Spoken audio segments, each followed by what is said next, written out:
nuestra sesión de instalación, invitamos a Jorge Castaño, Superintendente Financiero de Colombia.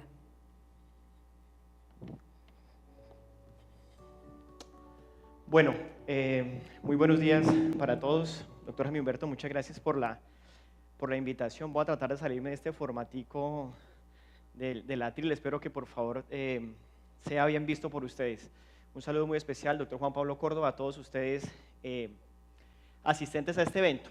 Realmente cuando empezamos a trabajar en la confianza, nosotros decíamos en la superintendencia, fácil, porque eso es lo que nosotros hacemos, nosotros velamos por la confianza en el sistema financiero y todos teníamos en mente un concepto muy diferente de confianza. Entonces dijimos, necesitamos anclar qué realmente puede ser un valor agregado en la definición de la confianza.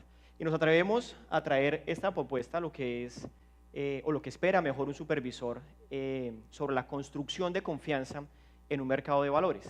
Como usted lo mencionó, doctor Jaime Humberto, es un concepto difícil, es un concepto muy amplio, múltiples facetas, tal vez muchas definiciones, diferentes contextos, así que vamos a tratar de, desde la Superintendencia Financiera, enviar unos mensajes sobre qué consideramos nosotros que sea los determinantes para construir confianza en el mercado de valores. Y yo creo que aquí el primer gran mensaje que desde la Superintendencia y sobre todo la industria tiene que dar es romper ese paradigma en donde da la sensación de que los inversionistas solamente confían en un mercado cuando genera resultados positivos. Y eso no puede ser así. No podemos pretender nosotros que la confianza sobre un mercado de valores esté solamente en aquellos eventos en donde resultemos en, por ejemplo, las bolsas que más se han valorizado en los últimos 3 meses, 6 meses, 8 meses, porque es que este es un negocio, como ustedes lo saben mucho mejor que nosotros, en donde definitivamente cuando alguien gana, seguramente habrá alguien en otro lugar que pierde. Esto no es un negocio donde generalmente todo el mundo gane, y yo creo que aquí nuestro primer elemento es cómo desligarnos nosotros en la educación, en los productos, en la misma supervisión, la responsabilidad incluso de cada uno de los agentes que participan en este mercado, en pensar que la confianza se genera es por otros elementos diferentes a simplemente unos resultados positivos. En la superintendencia decimos nosotros, cuando todo el mundo está ganando, no pasa nada. No importa de dónde provengan las utilidades, no importa qué tipo de negocio estemos nosotros viendo. Y vemos cosas dentro de un sistema formal y dentro de un sistema financiero informal. Pero hay de aquellos en que empecemos a generar pérdidas. ¿Dónde está la superintendencia? ¿Dónde está X? ¿Dónde está Y? Sin importar y sin preguntarnos, incluso como inversionistas, si realmente yo tuve ese pensamiento al inicio o en mi proceso mejor de toma de decisiones para entrar en una inversión o en otra. Entonces, mi primer mensaje, que es algo realmente difícil, pero si no somos capaces nosotros como industria, y hablo de nosotros porque también para la superintendencia es fundamental este sentimiento, la confianza debe moverse en no necesariamente resultados o beneficios positivos. Hay confianza cuando yo estoy abierto a todas las preguntas. Puede que yo no tenga respuestas para todas las preguntas, pero muy seguramente si estoy abierto a aceptar todas las preguntas, desde ese momento pues va a empezar a generar un ambiente de confianza diferente. Así que este es mi punto de partida, pensar un poco en que no solamente cuando ganamos es que hay confianza en un mercado de valores, y por el contrario, que se destruye confianza cuando tenemos pérdidas en el mercado de valores. Nadie confía entonces en un administrador de recursos de terceros cuando se generan rentabilidades negativas. Esto no tiene mucho sentido en la construcción de confianza. Por supuesto, todos queremos la mejor cuidado de los recursos que ponemos a la administración de todo el sistema financiero, pero esto no necesariamente debe traducirse en que solo confío cuando gano plata y cuando no, entonces desconfío. Siguiendo un poco en esa línea, dijimos, bueno, vamos a revisar literatura sobre qué podemos entender nosotros por confianza. Y encontramos un estudio del año pasado que nos pareció muy interesante porque de alguna forma organiza muy bien lo que en la superintendencia creemos que ayuda a construir confianza. En una encuesta que se hizo a cerca de 3.850 inversionistas, como está allí definido, se encontró que la confianza puede tipificarse en 3 tipos de confianzas diferentes. Seguramente habrán muchas más. Este estudio busca, desde el punto de vista del mercado de valores, tratar de leerle la mente, tratar de entender muy bien qué es lo que siente ese consumidor financiero, ese inversionista, a la hora de hablar de confianza frente a su mercado de valores. Y encontramos, en ese estudio mejor encontraron 3 cosas. Un 53% define o entiende que hay un tipo de confianza calificada como emocional, otro tipo de confianza relacionado con la ética y un tipo de confianza más funcional. Pero fíjense cómo la funcional, que es donde todos nosotros trabajamos todos los días, más sistemas de administración de riesgos, más reporte, más controles, gestión, reportería, resulta ser el tipo de confianza que el inversionista de alguna forma no valora tanto. Él valora otro tipo de confianzas. Y entonces la gran pregunta es, si nosotros queremos llevar más inversionistas al mercado de valores, si queremos llevar más emisores al mercado de valores, tener mayores volúmenes, tener esa profundidad de mercado que siempre hemos soñado, pues no necesariamente vamos a lograrlo dando énfasis en tanto esa confianza funcional. Entrando en cada una de ellas como mensajes principales, para nosotros la confianza emocional, pensando un poco como supervisores, hablamos de unos elementos intangibles. ¿Qué es hablar de confianza emocional para un inversionista y desde la superintendencia cómo no podríamos nosotros entenderlas? Realmente no hay una respuesta única, hay múltiples facetas sobre las cuales yo los invito a ustedes hoy a que reflexionemos un poco. La confianza emocional en ese estudio se logra definir como un elemento intangible que va más allá de una habilidad teórica. Todos sabemos en mayor o en menor proporción cómo funciona el mercado, qué reglas son las que se aplican, etcétera, pero realmente qué es ese elemento adicional intangible cuando yo me estoy relacionando con mis consumidores financieros. ¿Realmente estamos dando importancia a esos factores de empatía? Cada vez más lo vamos haciendo, pero no necesariamente está en el día a día de nuestras decisiones.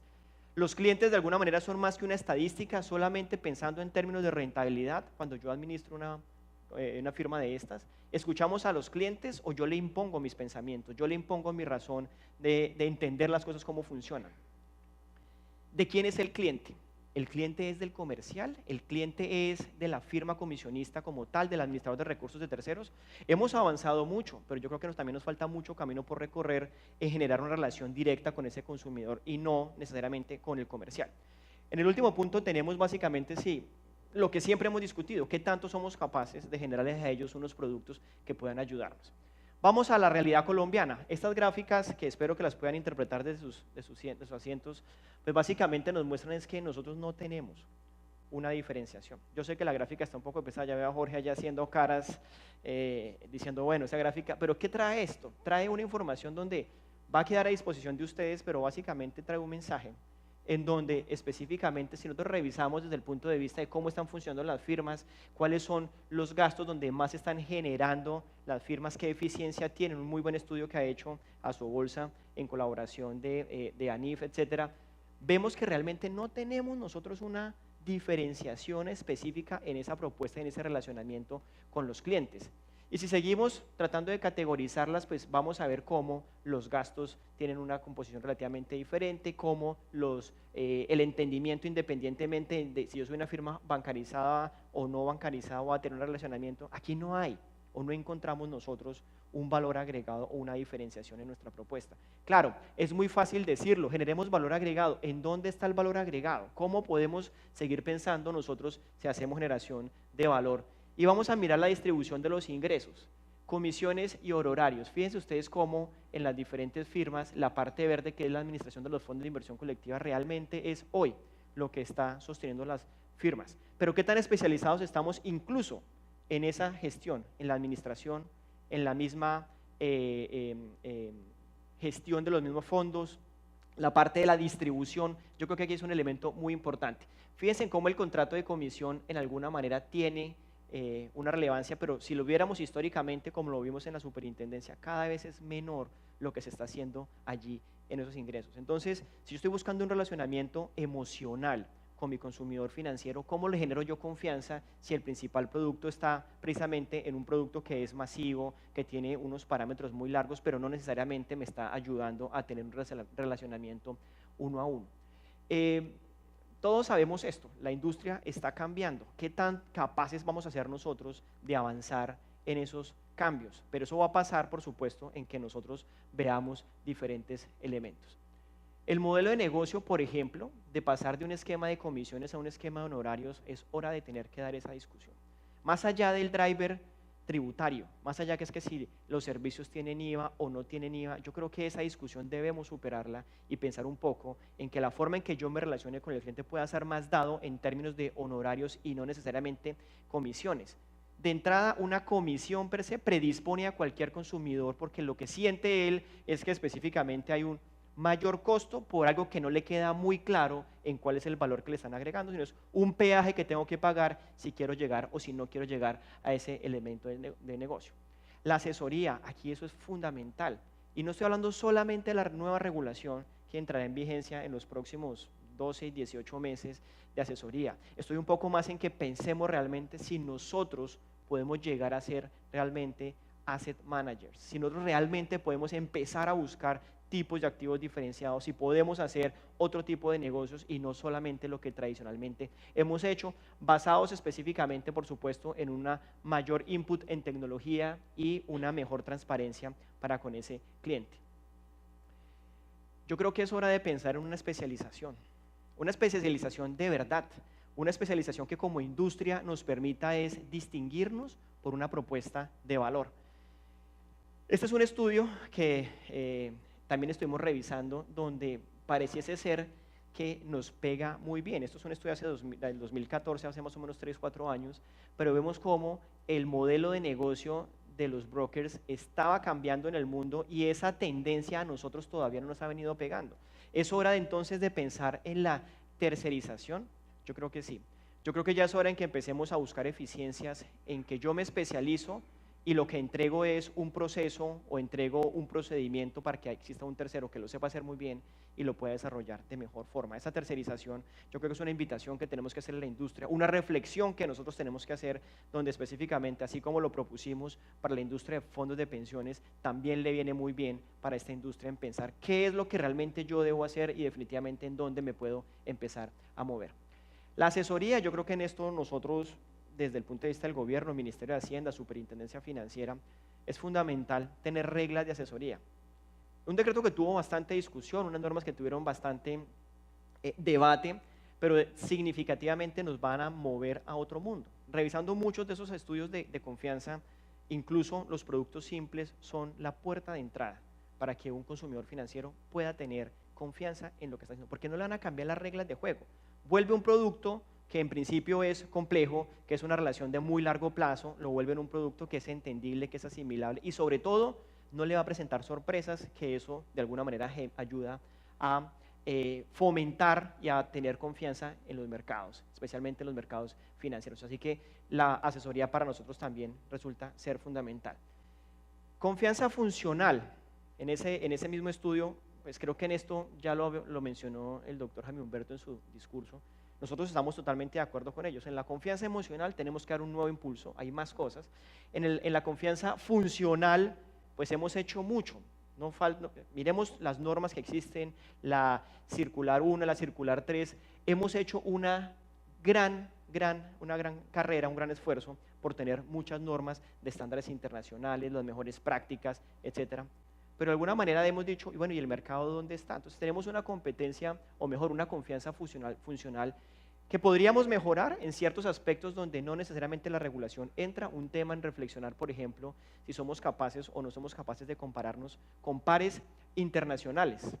Si nuestros operadores son realmente traders o gestores.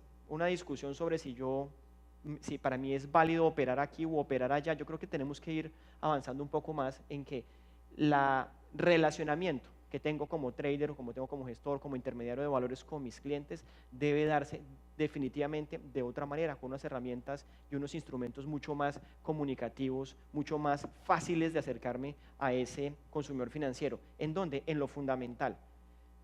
¿Por qué la regulación tiene que prohibir garantizar rentabilidades cuando en estricto sentido eso debería ser lo primero que uno le dice al cliente? Señor, yo no le puedo garantizar a usted una rentabilidad, usted puede perder dinero, usted puede llegar a estar expuesto a unas volatilidades. Si nosotros no empezamos en esa consolidación de confianza funcional en elementos fundamentales, pues definitivamente va a ser muy complejo. La gran pregunta de esa confianza funcional resulta ser ¿está girando en torno a qué? Y esa confianza funcional gira en torno a cubrirnos nosotros nuestras responsabilidades, como firma, como autoridades, pero no necesariamente en torno al consumidor financiero. Los productos realmente tienen en cuenta esas capacidades. Mi gestión de riesgos la estoy haciendo en función de la firma o la estoy haciendo en función de ese cliente o de ese inversionista. Hay que ya entrar allí a revisar específicamente cómo lo estamos haciendo. ¿Qué característica me define a mí ante ese consumidor financiero?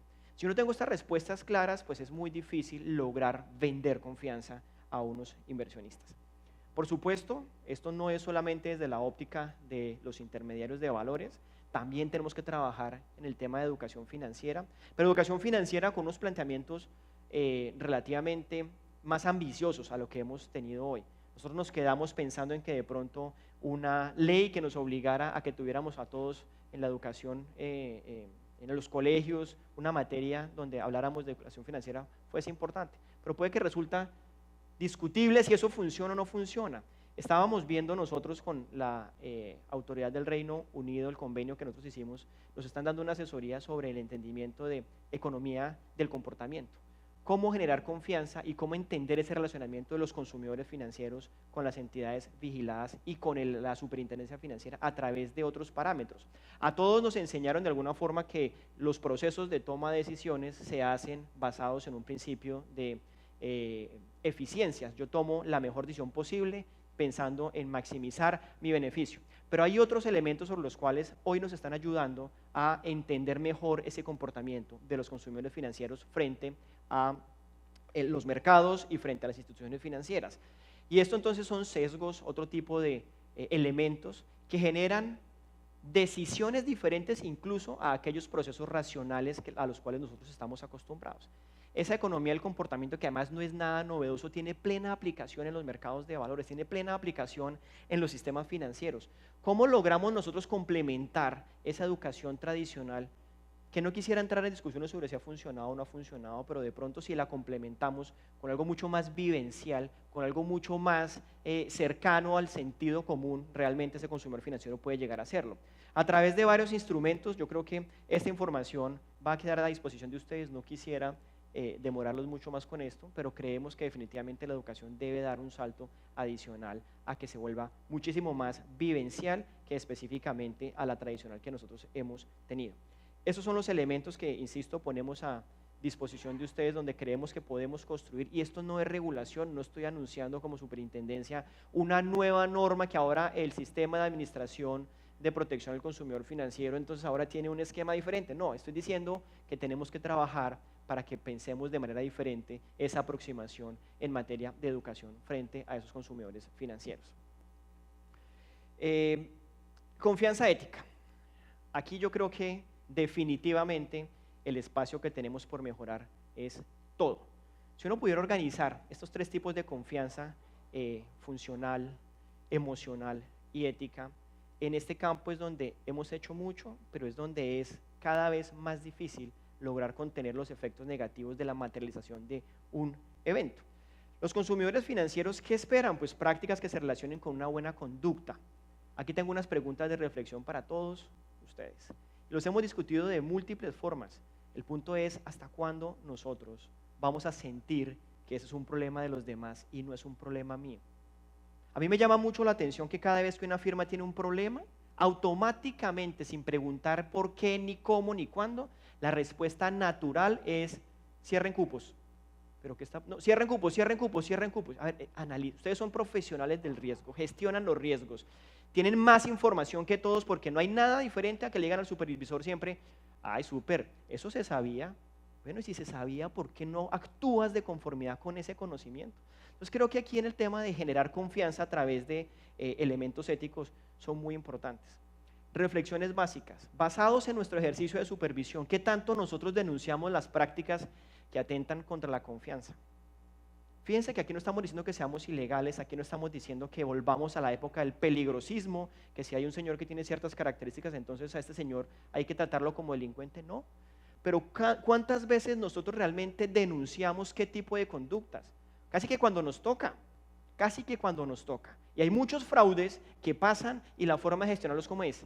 Montemos a un señor experto en negociaciones, que se acerque con el cliente, callemos a ese cliente de la mejor forma, devolvámosle su plata, lo que sea, y pare de contar. Pero el comercial puede que siga o puede que se vaya. A los 3 días, a los 8 días, el señor está en otra firma. ¿Quién ha sido realmente capaz de bloquear este tipo de personajes en la industria? ¿Quién ha sido realmente capaz de generar una sanción social sobre esto? Es que esto no es más drasticidad de las sanciones. China tiene pena de muerte para los delincuentes de cuello blanco. Curioso. Y si siguen generando y encontrando personas que son sancionadas con pena de muerte. Es que no es más drasticidad la sanción, realmente es más de lo fundamental. ¿Qué tan serio tomo yo la identificación de conflictos de interés? No, súper, ese límite es muy bajito. No, doctor Lega, suba eso, que no me preocupe, que eso no tenemos murallas chinas. Me llama mucho la atención en estas discusiones, nos decían, tenemos muros de Berlín. Ajá. ¿Y qué vamos a ver cuando realizamos cada uno de los análisis de las operaciones? ¿Qué tan capaces somos de hacer esto? Los antecedentes de las personas, de los comerciales, de las operaciones en sí mismo. ¿Qué tanto somos capaces de nosotros validarlos? Pero validarlos de verdad. Seguramente todos ustedes dirán, no, súper, usted está hablando locuras, eso en el proceso yo lo tengo. Ajá, yo quiero ver quiénes son los primeros que han dicho, este personaje no es capaz de entrar, o este tipo de operación no la vamos a hacer porque realmente reputacionalmente nos llega a pegar duro. ¿Cuánto es que vale esa operación? Un cálculo sencillo, probabilidad de que la super me detecte, probabilidad de que AMB me vea, eso es cercano a 0, entonces mandémonos. Eso no puede ser una racionalidad a la hora de generar confianza ética con los consumidores. Desafortunadamente, llevamos muchos eventos de entidades con problemas. Los problemas van a estar presentes. Definitivamente pensar que nosotros vamos a llevar el fraude a 0 es un imposible, pero no es un imposible porque no querramos o porque estemos dispuestos a vivir con él. Es porque definitivamente tener doble o triple control en cada operación para cada comercial va a ser absolutamente ineficiente. Los problemas se van a presentar. Pero si nosotros somos capaces de tener instituciones fuertes, y cuando hablo de instituciones no hablo de la superintendencia, AMB, no, estoy hablando de las propias organizaciones, los gestores, directores de riesgo, las juntas directivas, realmente sean capaces, se empoderen de los diferentes problemas de las entidades, vamos a lograr superar esos problemas. Nos ha llamado mucho la atención tener que sentarse uno con miembros de junta directiva y tener que explicarles desde lo básico de cuál es la responsabilidad de su rol como miembro de junta directiva, esperando una respuesta en que, diferente a decir me tengo que ir, yo no soy capaz de manejar esto, yo no conozco de esto, eso no debería pasar en esta industria. Claro, los accionistas tienen una responsabilidad, nosotros tenemos una responsabilidad, pero ¿qué tanto somos capaces de frente a los órganos directivos y a las áreas de gestión de control los tenemos nosotros en cuenta? En todos los fraudes, en todos, siempre han existido alertas. Siempre alguien levanta la mano y dice, yo dije y no me prestaron la atención, yo dije y no fui capaz de persuadirlo, o se tomó la decisión de, o esos contratos los negocia es fulano o sultano. Entonces cuando abrimos esas fisuras, cuando abrimos esas puertas, pues definitivamente no sabemos qué está al otro lado. En materia también de confianza, pues claro, la remuneración. El tema de la remuneración en esta industria cada vez menos, pero sigue siendo un elemento determinante en que hay que alinear los incentivos de cómo yo remunero a las personas. ¿Todo vale para obtener resultados? Miren estas cifras, a ver si nosotros somos realmente capaces de entender cómo generamos confianza ética en este mercado. Esta cifra está mostrando, básicamente, es qué tan disuasivos logramos ser. Del 2006 al 2018, 12 años, hemos llegado a tener 50 expulsiones o inhabilitaciones en el mercado de valores. Fíjense cuántas de esas hemos logrado nosotros tener una responsabilidad penal materializada. ¿Qué tantos antecedentes judiciales se generan por una persona que comete un delito relacionado con la administración de recursos de terceros? Definitivamente es muy baja. El camino no necesariamente va a estar acá. Si todos estamos esperando, como resulta y parece ser la estrategia de todos, superintendente, no se preocupe que yo ya puse la denuncia penal. Es que ese no es el punto. Nosotros no deberíamos llegar allá porque definitivamente ese es un proceso difícil, complejo, probatoriamente casi que imposible. Entonces vamos a resultar nosotros en que los incentivos no están funcionando adecuadamente. Mientras no dé cárcel, no pasa nada. Y aún doy cárcel, yo me defiendo, porque esto no lo entiende nadie, esto es complejo. Van a llamar a uno como testigo técnico y de pronto si es capaz o no es capaz. Nosotros realmente necesitamos pensar en elementos preventivos. La confianza no se construye a punta de denuncias en la fiscalía ni en la justicia. La confianza se construye teniendo la capacidad de anticiparnos nosotros a que no se materialicen este tipo de cosas. Es la única forma en que lo podemos hacer. Aquí hay unos elementos sobre los cuales abrimos a la discusión. Siempre la superintendencia trae cosas para debatir en el próximo año. Yo creo que el primer punto, una discusión que hemos tenido desde el mismo momento en que creamos, o que se creó, creamos suena demasiado ambicioso, se creó el autorregulador. El autorregulador es capaz, y la superintendencia en el Registro Nacional de Profesionales es capaz de validar elementos éticos. Siempre tuvimos una gran discusión, pero ese temor nos ha costado mucho. Ese temor nos ha costado problemas y problemas y problemas. ¿Qué pasa si intentamos una cosa diferente? ¿Qué pasa si en ese comité de antecedentes vamos más allá de una simple revisión formal? ¿Qué pasa si hay un esquema de delación, un esquema que nos permita a nosotros poder tener más elementos de juicio a la hora de certificar y de inscribir a un profesional en el Registro Nacional de Profesionales del Mercado de Valores? Señores, es que si no hacemos cosas responsables, no tenemos mercado de qué hablar en la versión 12, 13 o 14 de Asobolsa, porque es que cada vez ser tímidos en algunos elementos nos va a costar más. Se certifica en el AMB, llega a la superintendencia para su inscripción en el registro y nos hemos dado unas pelas grandes, nos han metido tutelas, algunas veces acertamos, algunas veces no, pero tenemos la tranquilidad de que hemos hecho lo que nos toca hacer. Pero esto no puede ser solamente en la autoridad. Ustedes tienen un espacio que es la autorregulación, que es mucho más potente. Ustedes se pueden imponer reglas que permitan de alguna manera tener más estándares en materia de transparencia de las personas que participan en ese mercado. En segundo lugar, el reproche social genera un efecto inmediato. Nosotros nos estamos demorando mucho en las sanciones, nos estamos demorando, no importa tampoco cuál sea el número, pero es que hay un debido proceso que hay que respetar. ¿Cómo nosotros nos movemos a entender la confianza rápidamente con el consumidor financiero? Al consumidor financiero su función de utilidad es: ¿dónde está mi plata? Mi plata está bien invertida, no está bien invertida y me la quiero llevar. Esa es la función de utilidad natural de cualquier persona que va al mercado de valores. Una persona de estas no espera que yo le diga: no, es que yo no le puedo devolver sus recursos hasta tanto no valide internamente qué pasó con su plata. Eso no puede pasar en un mercado de valores. Mi relacionamiento con el cliente, ¿de qué forma se está dando? Es de la esencia de este negocio, cero discutible. En fraudes, en cualquier tipo de situaciones difíciles, la plata tiene que reponerse, eso es clarísimo. Yo no espero como superintendencia nada diferente a que me digan es cómo se pone la plata y después miremos qué más hacemos. Hay que pensar muy bien ese reproche social y esa reacción inmediata que estoy teniendo con los consumidores financieros. Es que me preocupa el riesgo reputacional, me preocupa, sí, pero es que eso no es un fin en sí mismo. Reputacionalmente usted puede salir muy bien librado o no tan bien librado dependiendo de cómo se manejen esas situaciones, y creo que ejemplos tenemos muchos.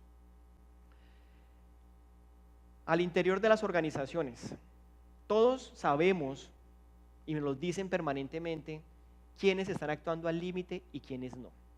Quiénes tienen elementos de juicio que nos permita en ese proceso de seguimiento, de vinculación de las personas, quiénes realmente logran y quiénes no logran superar o traspasar esa barrera. Ya sabemos que no es un problema de instituciones, sabemos que son casos aislados, pero ¿qué más da? Son 1.000 millones aquí, 2.000 millones allá, 3.000 millones allá. La gente no pregunta, no sabe distinguir si es una persona, es una firma, o es un conjunto, o es una industria. A ese nivel estamos hoy de debilidad en la construcción de esa confianza. Nosotros necesitamos que esos procesos de selección y de contratación de los comerciales sean muy rigurosos, muy rigurosos. Y no estoy hablando de polígrafos, ni estoy hablando de visitas domiciliarias, estoy hablando de poder entender muy bien quiénes son los que están actuando en mi firma, porque el riesgo reputacional lo asume la firma y el mercado en general. Nosotros vamos a decretar como práctica insegura y no autorizada, que no debería ser, es algo que es una reacción a veces como un poco extraña, que los comerciales reciban plata directamente de sus clientes, pero es que eso está pasando. Está pasando hoy que los comerciales tengan relaciones en negocios diferentes y tengan negocios en donde reciben plata directamente de sus clientes. Algunas personas se miran con caras extrañadas, los estoy viendo desde acá, pero es que está pasando. No necesariamente por tener una cuenta administrativa específica o 20 o 30 cuentas administrativas específicas me están asegurando que ese comercial se está relacionando en recursos a través de esa cuenta. Y casos, vuelve y juega, se han presentado. Es una forma en donde queremos trasladar la responsabilidad a la firma de que los recursos que se entregan por parte de un cliente deben ser administrados y gestionados por esa firma específicamente. El punto 5 creo que es un poco más de talante. ¿Cómo medimos nosotros un representante legal o un miembro de junta directiva? Es muy difícil en un proceso de posesión, en un proceso de inscripción en el Registro Nacional de Profesionales, saber de qué somos capaces en momentos de estrés, en momentos de exigibilidad. Pero lo que uno menos se imagina, lo que uno menos espera, es que un representante legal diga: oiga, ¿sabe qué, superintendente? Me da pena con usted, pero yo me voy porque es que yo no tengo como el perfil para enfrentar este problema. ¿Cuál problema? Que tienes un fraude, que tienes una debilidad de negocio y entonces sales por la primera puerta que se te abre.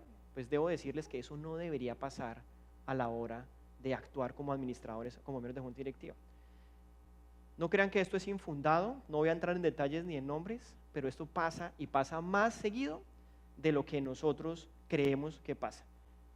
Cualquier entidad en problemas automáticamente reacciona. Entonces metamos a un gerente, un administrativo nuevo que sea capaz de limpiar, de controlar, luego él se va y llega un comercial. Es que eso no puede pasar. Es que nosotros tenemos que convivir específicamente siendo responsables desde el punto de vista de la administración del negocio, pero también desde el punto de vista de la responsabilidad frente a los consumidores financieros. Esa es mi labor del día a día.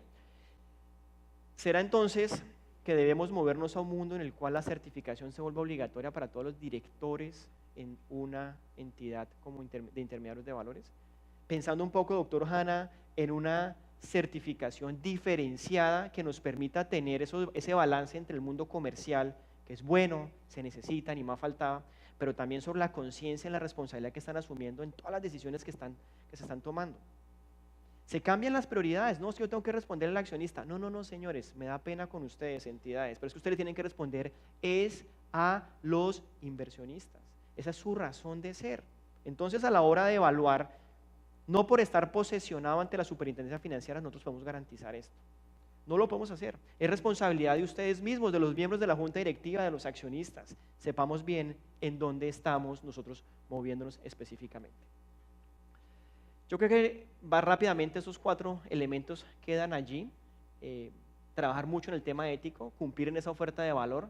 La transparencia de costos pues es algo que está muy en la línea de generar confianza y por supuesto en los temas de innovación. Pero hay un punto fundamental: a nosotros no nos puede dejar distraer de nuestro sueño, de nuestra idea de tener un mercado de valores dinámico, profundo. Fraudes van a pasar todos los días. Ojalá no pasaran, no tenemos que resignarnos a vivir con eso, pero las instituciones tienen que tener la capacidad de soportar ese tipo de situaciones y seguir adelante. Tener un norte claro, un norte definido y ser capaces de no dejarnos distraer. No podemos dejarnos distraer con esas circunstancias porque si no, ¿en dónde vamos? ¿En dónde vamos?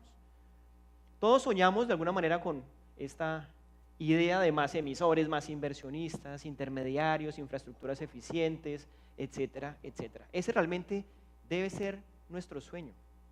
Ojalá no pasen fraudes, ojalá no pasen problemas, pero si pasan, tener la capacidad, la resiliencia, la confianza de movernos hacia adelante. No podemos quedarnos específicamente controlando y evitando con un temor de que se materialice un fraude y entonces ¿qué hago? No. Ojalá no pasen fraudes, pero la institucionalidad ha funcionado y hemos logrado hoy, de alguna manera, generar mucha confianza en cómo manejamos esos problemas. ¿Qué ponemos sobre esto? Ponemos lo siguiente: en el largo plazo, pues queremos más inversionistas.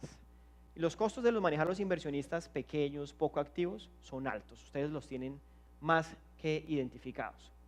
Tenemos una circular que está próxima a ser expedida, donde en conjunto con la industria nos damos a la tarea de pensar en nuestra realidad. Yo no puedo exigirle como autoridad a las entidades que piensen en el consumidor financiero cuando el proceso de supervisión y la regulación no piensan en ese consumidor financiero. Y hay consumidores financieros activos, grandes, potentes, con capacidad de gestión de riesgos, pero hay otros que no necesariamente están allí como porque querer apostarle a algo a largo plazo, no tiene una estructura muy grande de inversiones, pero los costos son exactamente los mismos. La idea de nuestra circular de microinversionistas y de gestión de los costos asociados a cuentas inactivas básicamente va a tener estos tres componentes. Lo primero es que el conocimiento del cliente se haga de una manera simplificada, asimilando lo que hemos trabajado en el sistema financiero para los bancos, en donde yo pueda, para ciertos tipos de transacciones, en este caso particular, operaciones por debajo de 66.000 VRs, tener un conocimiento simplificado de ese consumidor financiero a la hora de la vinculación. Identificar portafolios con alta transaccionalidad y con baja transaccionalidad, y sobre los de baja transaccionalidad que proponemos que sea un periodo de 12 meses continuos, poder tener no en el día a día conocimiento del cliente, sino un conocimiento del cliente solamente en la salida. Claro, hay que hacerle monitoreo para identificar específicamente si hay operaciones, pero si no tiene movimiento, ese consumidor o ese portafolio de alguna manera, ya lo hice al momento de vincularme. ¿Qué hago yo permanentemente durante 1 año, 2 años, 3 años si el señor no mueve su cuenta? Es más, es difícil poderlo ubicar. ¿Qué costos genero yo de enviar cartas, tener que hacer un proceso de seguimiento, llamadas? Dejemos esa carga para el consumidor financiero. ¿Cuándo le hago una validación de SARLAF? Cuando el señor salga. Si él aparece a retirar sus recursos, si él aparece a hacer una gestión o una disposición de sus activos, pues en ese momento allí tendremos que entregar una información y validar esa salida de ese cliente dentro del mercado. Y un tercer elemento en que pensemos también en la flexibilidad que nos da la regulación hoy, que los emisores sean depositantes directos de algunos tipos de portafolios para que nos ayuden a recoger un poco los costos asociados de tener portafolios o activos o inactivos, pero que definitivamente el costo de tener un intermediario cobrando por cuenta de esa representación pues resulta ser relativamente alto. Estos tres componentes van a expedirse en una resolución, una circular que ya la conocen. Esto no es una promesa, la industria la conoce, la hemos trabajado con la Bolsa de Valores de Colombia, con el depósito, con algunos emisores, la colgaremos a comentarios y una vez tengamos esos comentarios, pues salimos adelante con esta propuesta. Segundo elemento que ponemos, prospecto estandarizado. Uno de los costos más grandes que tienen las emisiones en Colombia realmente son dos. Uno, que es que la super cobra mucho, que es que la super las tarifas son altas, y dos, conseguir a alguien que me haga el prospecto porque las firmas de abogados cobran igual para pequeño, mediano o grande, y eso genera unas discusiones importantes. Decidimos que a partir del 17 de septiembre, el que quiera ser emisor de valores pueda usar este mecanismo, un proceso para autorización de una oferta pública inicial a través de un prospecto estándar que la superintendencia tiene. Es una plantilla, es una proforma donde básicamente hay que diligenciarla, etcétera. Va a tener menores cargas de transmisión, se reorganiza mejor la información. Yo no voy a aportar información si la información ya existe dentro del Registro Nacional de Valores y Emisores, lo jalo de allá directamente, voy a tener unos menores costos en esa materia. Voy a tener de alguna manera estandarizada la información que el supervisor va a necesitar. Eso está pensado realmente en emisores con pequeños montos, no estamos hablando tampoco de crowdfunding, estamos hablando de un segmento intermedio que le permita también crowdfunding, Marco, que permita también de alguna forma movernos a tener emisores medianos y pequeños con una forma mucho más fácil y una forma más sencilla. Y doctor Juan Pablo, yo tengo que seguir su ejemplo y quiero que sigamos en esta línea. Segundo costo asociado, vamos a bajar las tarifas. Vamos a bajar las tarifas de lo que implica para la superintendencia una inscripción como emisor, la cuota anual, los derechos de oferta, y esto realmente va a aplicarle no solamente a los emisores nuevos, sino le aplica también a los emisores que están ya hoy vinculados. Los paréntesis sería la forma como el doctor Juan Pablo vendería la reducción de las tarifas. Entonces, la inscripción, doctor Juan Pablo, en la inscripción, reducción del 75%, pasar de una tarifa del 0,008 del patrimonio a una del 0,002%. Eso es un único pago que hay que hacerse, pero pues lo vamos a disminuir. La cuota anual en la misma proporción del 20%. Los derechos de oferta, disminución de un 80%. La tarifa mínima, una reducción del 66%. Pasamos de 6 salarios mínimos a 2 salarios mínimos. Esto incentivando que los pequeños y los medianos emisores puedan no tener que preocuparse mejor por cuenta de que es que hay que pagarle a la super y que tengo allí unos elementos específicos, la tarifa máxima se aumenta. Eso es un beneficio no solamente para los nuevos emisores, sino para todos los emisores que están hoy en el mercado de valores, que nos va a ayudar de alguna manera a que esos costos se reduzcan. Cierro finalmente diciéndoles lo siguiente: no nos dejemos distraer, pero yo necesito como superintendencia que ustedes realmente hagan la tarea que tienen que hacer. Yo a ustedes les prometí hace año y medio o un año, mal contados, que íbamos a pasarnos autorizaciones automáticas de los fondos de inversión colectiva, que hoy están generando casi el 50% de los ingresos de sus firmas. Pero ustedes no han sido responsables en el manejo de esa licencia. Hemos encontrado cosas positivas, pero también hemos encontrado cosas negativas. La confianza con el supervisor también se construye dando buenos mensajes, haciendo actuaciones responsables. 25%, nosotros hemos autorizado ya 103 fondos de inversión colectiva en este mecanismo, que no es de autorización, ustedes lo lanzan, salen, le cuentan a la superintendencia y se fueron.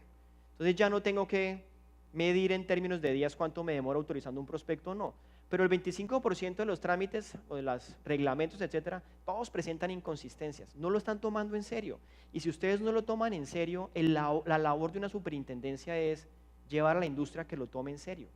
Entonces nosotros damos una apuesta y una credibilidad sobre lo que ustedes están haciendo, pero también, por favor, necesitamos reciprocidad. El 50% de los trámites están relacionados con temas operativos, documentación.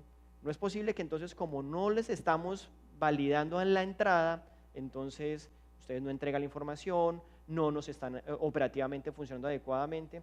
Este tipo de cosas no debe presentarse. El 50% obedece a trámites que no dieron derecho de retiro al inversionista. ¿Cómo generamos confianza en un FIX si le apostamos a los FIX, si son los que están generando mayores ingresos, cuando un inversionista en una situación de estas donde el Estado dice entre, actúe, promueva, no tenemos derecho de retiro a los inversionistas, que la misma ley lo tiene, las mismas normas lo tienen? Entonces yo no sé si los procesos se simplificaron tanto que ya no tienen una revisión de ningún estilo, etcétera, pero este tipo de cosas necesariamente nos desgastan a ustedes y a nosotros. Requerimientos, órdenes administrativas, retransmisiones de formatos. Entonces, ¿qué cambiamos? Cambiamos un proceso de barrera de entrada a un proceso en el cual en el día a día ustedes atendiendo el negocio y además atendiendo a la super. Esto no debe ser un mecanismo de generación de confianza. La generación de confianza con el supervisor se construye de otra manera. Muy bien, les agradezco a todos por su tiempo. Para los que estén interesados en descargar la información, ustedes pueden escanear este código QR y la presentación automáticamente baja a sus dispositivos móviles. Espero pues que haya sido de interés de todos esta presentación. Muchas gracias por su atención.